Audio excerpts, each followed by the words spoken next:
Thank you, Congressman Newhouse, and thank you, Madam Speaker.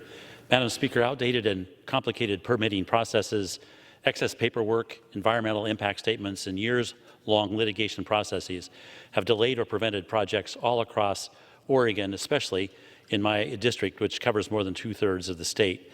Federal permitting involves too many agencies and too many bureaucrats.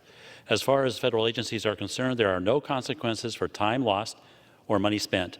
Nowhere is this problem more pronounced than in forest management. For decades, Congress has stacked process upon process, creating more and more red tape for agencies to deal with. Of course, we want to know what the impact of a project will be. However, when the processes of determining that impact stall action for up to 20 years, the system is obviously broken. With over 70 million acres of our national forest at high or moderate risk of wildfire, there is an urgent need to reduce the amount of unneeded and dangerous fuel.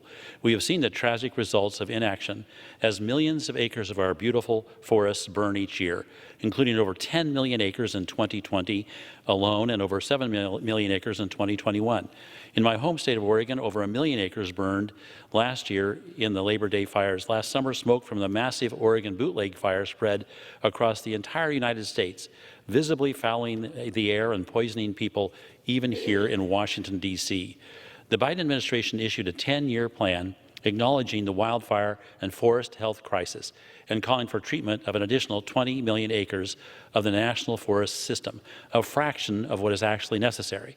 Congress recently provided the Forest Service with over $6 billion in the Bipartisan Infrastructure and Jobs Act to increase hazardous fuels reduction and forest restoration activities. The agency, however, remains buried in red tape, endless analysis, and frivolous litigation. A 2014 GAO report found that the United States Forest Service did more of the most costly and time-consuming NEPA reviews than any other federal agency.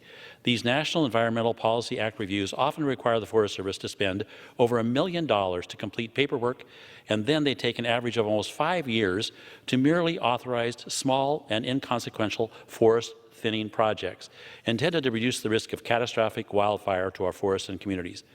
While precious time is wasted, massive wildfires rage on, dumping billions of tons of toxic, cancer-causing pollution into our air. This is an environmental disaster rapidly becoming a nightmare. Congress must take action to give the Forest Service additional tools to reduce the time, cost, and litigation that delay the agency from authorizing and implementing these critical projects. I'm proud to be a co-sponsor of the Resilient Federal Forest Act, which would do just that. Earlier this year, I expressed my concern on this very floor about the so-called River Democracy Act, currently pending in the Senate. It would place new management restrictions on some 3 million acres of federal land in Oregon by establishing a 1-mile-wide scenic buffer along some 4,700 miles of creeks and, in some areas, dry gulches. The Forest Service recently reported that over half of the 2 million Forest Service acres of land impacted by this act is at high risk for wildfire. Treating these acres only becomes more difficult, if not impossible, with these types of designations. It's time to overhaul our nation's permitting and NEPA process. Current laws and agency rules hand far too much power to litigation groups that sue and settle tactics, to profit off our tax dollars by delaying and in some cases preventing important restoration projects. We need serious, thoughtful reform to put an end to this abuse. I am glad my colleagues share my determination to make that happen, and hopefully it will be a bipartisan process. Madam Speaker, I'll yield back to you, Congressman Newhouse. Thank you. Thank you.